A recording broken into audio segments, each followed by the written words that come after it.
there are three steps to retrieve a notion of a God who's living and active and who does something in the world.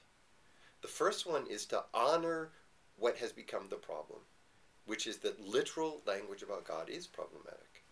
That if God is the one we believe God is, the creator of the universe, and the one who guides it towards some final consummation, if that God is so infinite, so beyond our comprehension, then our language will fall short. And that means that all the things that progressives like to say, language about God is symbolic, it's metaphorical, it's part of a narrative, it's context bound, we need to be pluralistic about language of God. There's something right about all of that. Step one. Step two, that's not enough.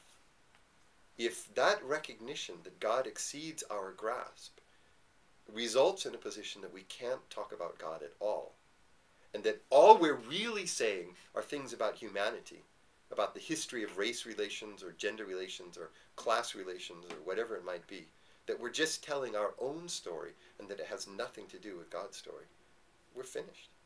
Right? Then we really have sold theology down the river, and there's nothing left. We're followers of the 19th century philosopher Ludwig Feuerbach, and theology is just anthropology. And if one wants to say that, then let there be a sort of post-theology, post-church gathering, but that's not one I want to be a part of. I still want to remain focused on the mystery and the activity of God.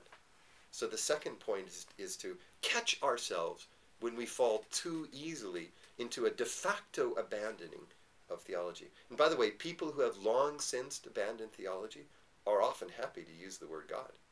And that's what gets confusing, because they'll think, I'm fine. I've still got the word God in some of what I say. But we need to dig down a little bit deeper and say, is there any God here?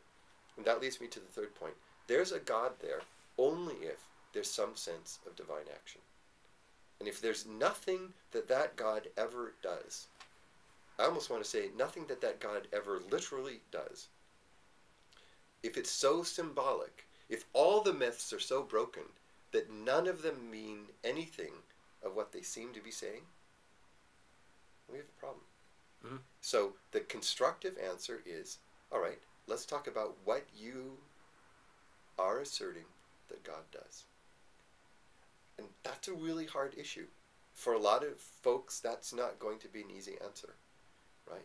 It may be somebody, let's do it in steps. Somebody can say, okay, I think there's a God that exists and somehow initially created this world, and I can't say anything more. All right, that's a start. You're a deist. At least you're on the table, right? God, you've said something not purely symbolic.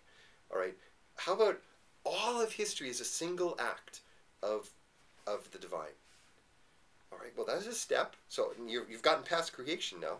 Maurice Wiles said that in the 1980s. All of history is a single act of God. Okay, you've moved further. Okay, how about God sustains the universe at every moment? Well, that seems pretty safe because it doesn't conflict with any science, but it's got God doing something at every moment. So now we're beyond a single act. We have God involved moment by moment in history. Right? And then we come to what for me is the interesting and crucial question. How can I say something more than that God sustains? How can I say that God guides history in some way without running roughshod against science, without needing to put myself in a civil war against all of science?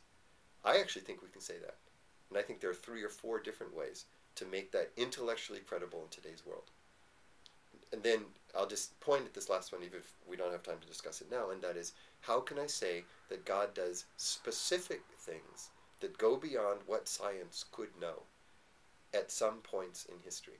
Mm-hmm. What we call special divine action, the miraculous. And there, progressives, some are not going to go there. But I still think that question has to be on the table. And I think we need to struggle with the answer.